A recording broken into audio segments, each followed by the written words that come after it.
Magandang umaga po sa inyong lahat at live mula dito sa Pag-asa Weather Forecasting Center. Narito na nga ang lagay ng ating panahon ngayong araw ng Sabado, November 29, 2025.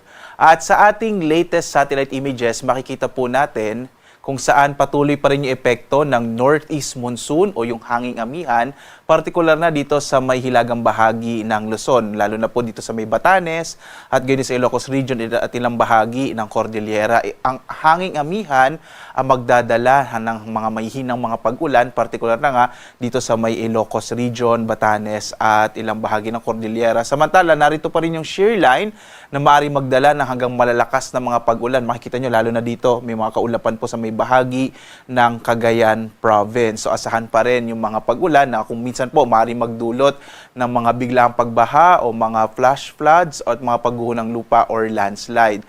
At samantala, makikita po natin na narito pa rin po dito sa may kanlurang bahagi ng Kalayaan Islands ang bagyong may international name na Koto. Ito po yung bagyong Verbena na dumaan sa Kabisayaan itong nakaraang linggo. Huli itong namatan 345 kilometers northwest ng Pag-asa Island sa Kalayaan. Ang mga kaulapan na dala ng bagyong Verbena ay maaari pa rin magdala ng mga pag-ulan sa ilang bahagi ng Kalayaan Islands at gayon din sa ilang bahagi ng Palawan. Yung trough po nito o extension ng mga kaulapan ay maaari pa rin magdala ng maulap na kalangitan dito sa may bahagi nga ng Palawan at Kalayaan Islands. Mapapansin niyo naman, sa ibang bahagi ng ating bansa ay mga makakaranas ng mga isolated o mga pulupulong pag-ulan, pagkilat, pagkulog, lalo na sa dakong hapon hanggang sa gabi. At ngayon po, maliban dito sa bagyong Verbena, wala na tayo or yung bagyong si Koto. At mananatili po itong bagyong Koto dito sa may kanlurang bahagi ng Pag-asa Islands hanggang sa mga susunod na araw. At inaasahan po natin tutungo ito sa bahagi naman ng Vietnam. So wala pa tayong minomonitor na bagong low pressure area sa loob at labas ng Philippine Area of Responsibility sa kasalukuyan. Dito nga sa Luzon, inaasahan pa rin natin malaki ang posibilidad ng mga pag-ulan sa may bahagi ng Cagayan, Kalinga, Apayao at Isabela. Dulot po yan ng shear line o yung bangga na mainit at malamig na hanging amihan at yung mainit na hangin mula sa karagatang Pasipiko. Ang nalalabing bahagi naman ng Cordillera at Cagayan Valley kasama itong bahagi ng Ilocos Region, magkakaroon ng mga mahihinang mga pag-ulan dulot ng hanging amihan or northeast monsoon. Sa nalalabing bahagi ng Luzon sa Metro Manila, nalalabing bahagi ng Central Luzon, gayon din po sa may area ng Calabarzon, Mimaropa at Bicol Region, makararanas ng mga localized thunderstorms sa hapon hanggang sa gabi. So generally po or malaking bahagi ng Luzon ay makararanas ng mas maliwalas sa panahon ngayong umaga hanggang sa tanghali. Agwat nga ng temperatura sa Lawag, 25 to 30 degrees Celsius. Sa Tuguegarao naman, 23 to 28 degrees Celsius. Sa Baguio, 17 to 23 degrees Celsius.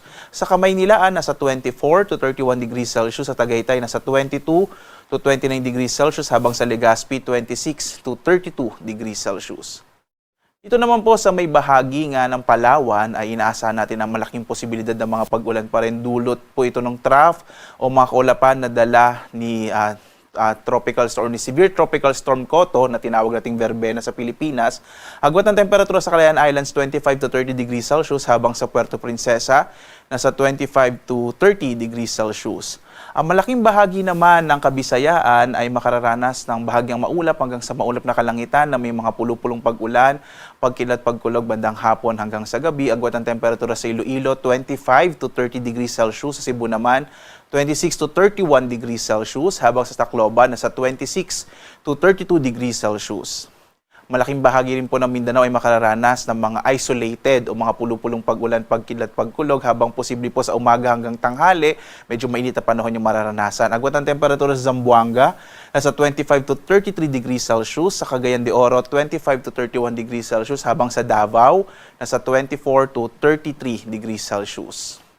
Sa lagay naman ng ating karagatan, wala na po tayong nakataas na gale warning ngayon. Bagamat dito sa may bahagi ng Palawan at sa may Northern Luzon, inaasahan natin na katamtaman hanggang sa maalon ang magiging kondisyon o lagay ng ating karagatan. Sa ibang bahagi ng ating bansa, banayad hanggang sa katamtaman ang magiging pag-alon, lalo sa ating mga baybay dagat. Mag-ingat pa rin po, lalong-lalo na yung mga maliliit na sasakyang pandagat na kung minsan po kapag may mga thunderstorms, mga pagkilat, pagkulog, ay maaari biglang lumakas yung alon. So mag-ingat pa rin po tayo.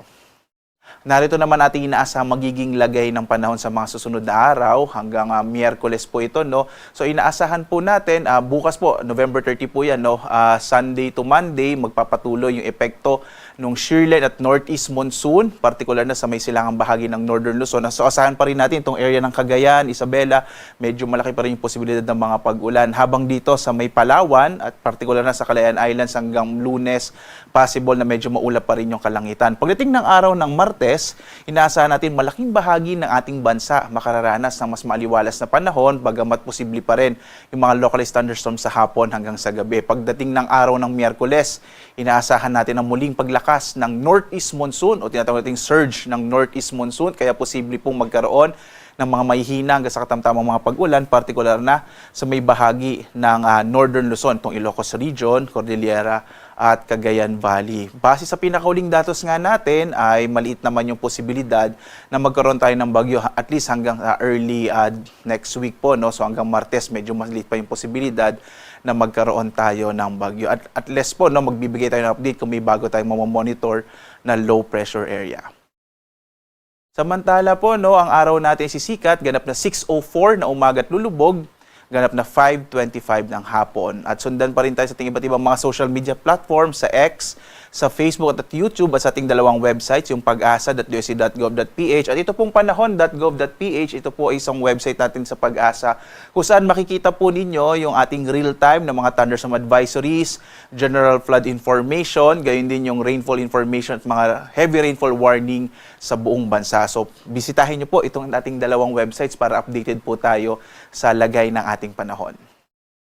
At live na nagbibigay update mula dito sa Pag-asa Weather Forecasting Center. Ako naman si Obet Badrina. Maghanda po tayo lagi para sa ligtas na Pilipinas. Maraming salamat po. A blessed weekend sa inyong lahat.